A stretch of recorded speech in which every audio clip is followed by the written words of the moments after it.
अब हमारे साथ नीलेश शाह जुड़ गए, उनसे बात कर लेते हैं। Nilesh Shah, MD and CEO of Kotak AMC. Nilesh भाई, गुड मॉर्निंग। कल भी हमारी बात हुई थी, लेकिन अब थोड़ा सा कल तो खैर सबके इमोशंस हाई थे। थोड़ा सा कल आपने भी शाम को थोड़ा एनालाइज किया होगा, थोड़ी अपनी टीम से बात की होगी। सबसे बड़ा रिस्क मार्केट में नीलेश भाई इस समय जो कल निकल कर आ रहा था वो ये था कि एफआईआईज तो बेचेंगे, क्या रिटेल जिसने पूरी तरीके से इस मार्केट को पिछले 3 साल से संभाला हुआ था और हर डिप पर बाय कर रहा था और एसआईपी से रिकॉर्ड पैसा आ रहा था, क्या वो इंटैक्ट रहेगा? आपका क्या मानना है? अनुज भाई, अगर आप इकोनॉमी या कॉर्पोरेट फंडामेंटल्स को देखें तो उससे इस इलेक्शन के नतीजे से कोई बहुत बड़ा फर्क नहीं पड़ेगा।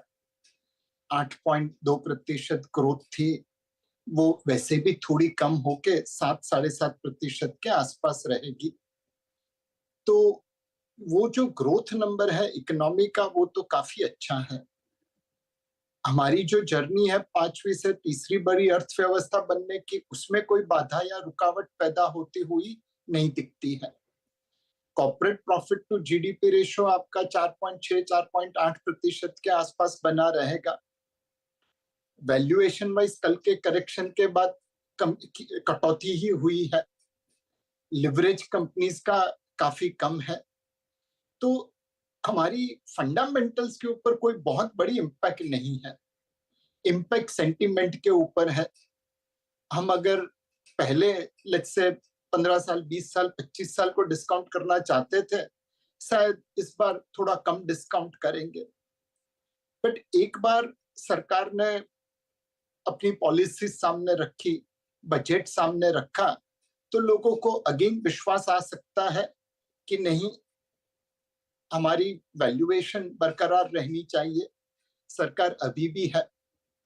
कुछ हद तक हमने 2004 में ऐसा देखा था, मार्केट की अपेक्षा के विपरीत इलेक्शन आउटकम आए तो उस दिन मार्केट लॉकडाउन हो गया था। बट उसके बाद सरकार ने जो कदम उठाए और इकोनॉमी की जो ग्रोथ मोमेंटम थी, हमने 2004 से 2008 के बीच में बहुत अच्छा समय देखा। तो मेरे हिसाब से ये स्वाभाविक है। कल लोगों ने इमोशनली रिएक्ट किया। थोड़े दिनों के बाद जो पॉलिसी रिफॉर्म्स होंगे, पुश होगा, बजट होगा, उसके ऊपर लोगों को विश्वास बनेगा कि इकोनॉमिक मोमेंटम ठीक है, फंडामेंटल्स अपनी जगह पे है और हमारी गाड़ी अब भी चल सकती है। हमारी गाड़ी भी चल सकती है, लेकिन नीलेश भाई एक चीज़ तो है कि पिछले 6 महीने में काफ़ी स्टॉक्स में, ये तो आप भी मानेंगे कि काफ़ी ओवर वैल्यूएशन आ गई थी। क्या अगले 6 से 12 महीने में ये ओवर वैल्यूएशन खत्म होगी अब? अनुज भाई, जैसा आपने बताया, पिछले 6-7 महीने से आपके शो पे मैं कहता रहता था कि लो फ्लोटिंग स्टॉक काउंटर्स में ध्यान रखिए, सावधानी बरतिए। 5 महीने और 29 दिन अनुज भाई हम गलत थे। वो स्टॉक ऊपर ही जा रहे थे और हो सकता है किसी ने अगर हमारी सूचना पे अमल किया तो उसे बहुत बुरा लगा होगा कि किनको सुन लिया मैंने, इनके बोलने पे बेच दिए और आज स्टॉक देखो कितने ऊपर चले गए। कल सारा हिसाब किताब एक हो गया। तो अभी भी मुझे लगता है कि ये एक ऐसी मार्केट है जहां पे लेट से अगर पहले इंफ्रास्ट्रक्चर और कैपिटल गुड्स चला, तो अब पॉलिसी रिकैलिब्रेशन में बॉटम ऑफ पिरामिड के लिए कंजम्पशन बूस्ट मिलने की संभावना है, तो कंजम्पशन स्टॉक चलेंगे। वैल्यूएशन बहुत नीचे आ चुका है। बजट या सरकारी पॉलिसी से उसे एक सपोर्ट मिल सकता है। बारिश भी अच्छी होने की संभावना है। तो वैल्यूएशन, पॉलिसी और फंडामेंटल सारी चीजें मिला के कंजम्पशन सेक्टर को एक बढ़ावा मिल सकता है। ये ऑल्सो एक ऐसा मार्केट है जहां पे अनसर्टेनिटी थोड़ी बड़ी है, तो क्वालिटी स्टॉक्स मोमेंटम स्टॉक के सामने अच्छा करेंगे। तीसरा, जहां पे मार्केट डिस्कवरी है ओपन प्राइस की वजह से, वहां पे शायद मार्केट आउट परफॉर्मेंस अच्छा आएगा। जो लो फ्लोटिंग स्टॉक कॉन्सेंट्रेटेड होल्डिंग वाले काउंटर थे, वहां पे जैसे जैसे सप्लाई इमर्ज होगा, प्राइस में करेक्शन जारी रहेगा। अनुज भाई, अगर आपको याद हो तो मैंने एक बार कह दिया था कि ये एक ऐसी मार्केट है जहां पे घोड़े और गधे दोनों दौड़ रहे हैं और गधे घोड़े से ज्यादा तेज दौड़ रहे हैं। तो अल्टीमेटली गधे और घोड़ों का डिफरेंस आज के समय में लोगों को दिख जाएगा। एंड ये सब टाइम करना बहुत मुश्किल है। 5 महीने और 29 दिन हम गलत थे, बट फाइनली फंडामेंटल्स प्ले कर लेते हैं। अब आपको गधे और घोड़े पहचानने की जरूरत पड़ेगी, सिलेक्टिव होना पड़ेगा अपने अप्रोच पे। नीलेश सर, कल जब अपन दोनों की चर्चा हुई थी तो शुरुआत वही थोड़े से हम शायद we are price to perfection, थोड़े से वैल्यूएशन कंसर्न्स के साथ अपन ने बातचीत की, कल ही उस वर्डिक्ट डे पे बातचीत शुरुआत करी थी। आप बिल्कुल सही कह रहे हो, सब कुछ वैसे ही पटरी पे रहेगा। हम 2047 तक शायद विकसित देश बनते हुए नजर आए। इंडिया इंक के अर्निंग्स पे शायद ट्रेजेक्टरी पे ज्यादा इंपैक्ट ना पड़े, पर बदला ये है कि एक स्ट्रीट, अच्छा एक तो कंफ्यूजन स्ट्रीट पे क्यों, क्या ये क्योंकि गवर्नमेंट तो कंटिन्यूटी में आ रही है, कंटिन्यू करेगी, क्या ये पॉलिसी अनसर्टनिटी सबसे बड़ा चैलेंज होगा हमारे लिए? हो सकता है रिफॉर्म्स के साथ साथ अब थोड़ा सा पॉपुलिज्म का डोज पब्लिक वेलफेयर पे फोकस होगा, ऐसा आप मानते हो क्या? और दूसरा, अर्निंग्स अपनी जगह ठीक है, पर जो मल्टीपल्स देते थे अब उसकी री रेटिंग डी रेटिंग सीरियसली होती हुई नजर आएगी, ऐसा मान के चलूं अब नियर टर्म टॉप बन गया बाजार का? मैं पॉलिसी अनसर्टेनिटी नहीं कहूंगा, मैं पॉलिसी रिकैलिब्रेशन कहूंगा। जब जनता जनादेश देती है तब आपको उसके नतीजों का सम्मान करना पड़ेगा। मेरे हिसाब से फोकस अभी एम्प्लॉयमेंट क्रिएशन पे और भी आ जाएगा। अगर एक सिंपल भाषा में कहे तो भारत का एक ही प्रॉब्लम है कि 10 से 15 करोड़ एग्रीकल्चर सेक्टर में डिस्गाइज्ड एम्प्लॉयमेंट में है। उन्हें हमें मैन्युफैक्चरिंग या सर्विसेज क्षेत्र में कोई जॉब देना है।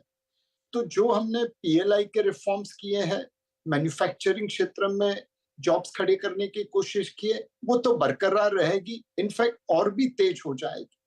बट साथ में फार्म सेक्टर के लिए, consumption boost at the bottom of pyramid के लिए, रूरल इकोनॉमी के लिए नए प्रकार की स्कीम या नए प्रकार की पॉलिसी लॉन्च होगी। तो ये पॉलिसी रिकैलिब्रेशन होगा, पॉलिसी अनसर्टेनिटी नहीं रहेगी। दूसरी चीज, मार्केट में अगर आज आप देखें तो ऐसा नहीं है कि रिटेल इन्वेस्टर मार्केट में बहुत ही ओवर इन्वेस्टेड है। FY 21 से FY 23 का आरबीआई का डेटा सजेस्ट करता है कि मार्केट का जो स्वर्णिम समय था, जहां पे 15, 20, 25, 30% रिटर्न छूटा, वहां पे कुल मिला के डायरेक्ट स्टॉक में 1.5 लाख करोड़ और म्यूचुअल फंड में तकरीबन 4 लाख करोड़ आया। उससे ज्यादा 9 लाख करोड़ तो लोग करेंसी नोट में लेके बैठे थे। आज भी भारत में ऐसे बहुत सारे लोग हैं जो मानते हैं कि करेंसी नोट घर में रखे तो दुगनी हो जाएगी। आज तक किसी ने ये देखा नहीं है, बट मानने वालों की संख्या कम नहीं हो रही है। तो जो सेविंग्स एलोकेशन है भारतीयों का, वो इक्विटी मार्केट की तरफ बहुत ज्यादा नहीं है। करेक्शन में मुझे लगता है कि लोकल इन्वेस्टर और ग्लोबल इन्वेस्टर दोनों का रुख खरीदारी की तरफ रहेगा। ऑब्वियसली जो बहुत महंगे स्टॉक थे वहां पे शायद कम रहेगा या नहीं रहेगा। वहां पे अगर सप्लाई आती है तो उन्हें आज के लेवल से भी 20-25% डिस्काउंट पे माल बेचना पड़ेगा। बट जहां पे गवर्नमेंट पॉलिसी रिकैलिब्रेशन की वजह से एक अपॉर्चुनिटी बन रही है, वैल्यूएशंस रीजनेबल है, वहां पे डेफिनेटली बाइंग का माहौल बरकरार रहेगा। मार्केट का टॉप शायद शॉर्ट टर्म के लिए आप कह सकते हैं, but over medium to long term there is no doubt in my mind कि every correction in India is a great opportunity to buy. एक और चीज, FY 24 एक पहला साल है इतने सालों में अनुज भाई कि अर्निंग पर शेयर निफ्टी 50 की FY 24 के शुरुआत में जो मार्केट की एस्टीमेट थे उससे 3% ज्यादा आई। मार्केट को लग रहा था 950, 960, 975, 980 आएगी निफ्टी 50 की अर्निंग पर शेयर, मोटा मोटा 1000 रुपए आ गई। FY 25 में 1125, 1135, 1140, 1150 की उम्मीद लग रही है। FY 26 जो हम नेक्स्ट 6 महीनों के बाद डिस्काउंट करना चालू कर देंगे, वहां पे 1275 से 1300 रुपए की अर्निंग है। तो ये अर्निंग ग्रोथ मोमेंटम बहुत अच्छा है हमारे सेक्टर्स के लिए। वैल्यूएशन वाइज भारत एक्सपेंसिव दिखता होगा, but on a price to earnings growth Bharat आज भी मिडिल क्वार्टाइल में है और ये करेक्शन के बाद और अट्रैक्टिव बन जाएगा। तो मैं यही कहूंगा कि शॉर्ट टर्म में मार्केट कहाँ जाएगा कहना मुश्किल है, but over medium to long term क्या ये मार्केट का टॉप है? जी बिल्कुल नहीं। अगर इस तरह से अर्निंग्स ग्रोथ आती रहेगी तो हर करेक्शन खरीदने के लिए बहुत ही अच्छा समय है। नीलेश भाई, एक चीज मैं आपसे पूछना चाहूंगा, क्या अगले 2-3 महीने के लिए, ज़्यादा नहीं, 2-3 महीने के लिए थोड़ा सेफ्टी में रहें, आईटी, फार्मा, कुछ इसमें भी मौके ढूंढे जाएं, एफएमसीजी? डेफिनेटली अनुज भाई, पहला मैं लोगों को रेकमेंड करूंगा एफएमसीजी सेक्टर पे देखिए। पॉलिसी रिकैलिब्रेशन होगा, बारिश अच्छी होगी, उसका बढ़ावा मिलेगा और वैल्यूएशंस अब आपकी फेवर में है। एंड ज्यादातर एफएमसीजी कंपनी में सप्लाई आने वाला नहीं है, तो जो पहले खरीदेगा वो मार्केट के फ्लोट को एब्जॉर्ब करता जाएगा। दूसरा सेक्टर प्राइवेट बैंक का है। वहां पे आज की तारीख में भी डबल डिजिट क्रेडिट ग्रोथ है, डिपॉजिट ग्रोथ है। आपके वैल्यूएशंस पिछले 3-5 साल के अंडर परफॉर्मेंस की वजह से काफी रीजनेबल हो चुके हैं। एनपीए साइड पे कोई खास प्रेशर नहीं है। हाँ, रेगुलेटरी थोड़ी टाइटनेस हुई है क्रेडिट डिपॉजिट रेशियो के ऊपर, इंफ्रास्ट्रक्चर लोन की प्रोविजनिंग के लिए, उस वजह से निम्स थोड़े कम हो गए, बट वो वैल्यूएशन में पहले से फैक्टर इन हो चुके हैं। तो प्राइवेट सेक्टर बैंक्स में आप देख सकते हैं।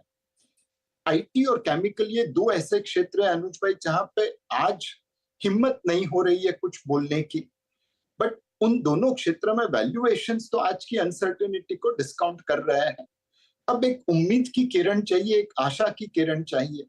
आईटी क्षेत्र से ये विश्वास चाहिए कि उनकी वॉल्यूम ग्रोथ बढ़ने वाली है, उनकी ऑर्डर साइकिल कम छोटी हो रही है, शॉर्ट हो रही है और ऑर्डर फ्लो बढ़ रहा है। ये जून कमेंटरी में हमें शायद देखने को मिल सकता है या सितंबर में। दूसरा फोकस रहेगा कि आईटी क्षेत्र ने जिनको अपॉइंटमेंट लेटर दिए हैं उनको वो नौकरी दे रहे हैं कि नहीं, अपने कैंपस पे बुला रहे हैं कि नहीं। केमिकल क्षेत्र में चाइना की डंपिंग की वजह से केमिकल कंपनीज के मार्जिन के ऊपर बहुत बड़ा असर पड़ा है। अब चाइना की डंपिंग चलती रही तो ऑब्वियसली केमिकल क्षेत्र की कंपनीज के परफॉर्मेंस पे बड़ी एडवर्स इफेक्ट रहेगी। बट आज नहीं तो कल अगर चाइनीज डंपिंग खत्म होती है, हम मंथली एक्सपोर्ट्स में केमिकल एक्सपोर्ट्स को बढ़ता हुआ देख सकते हैं, तो केमिकल क्षेत्र में भी अपॉर्चुनिटी बनेगी। तो आईटी और केमिकल में मैं जून के कमेंटरी और रिजल्ट का इंतजार करूंगा।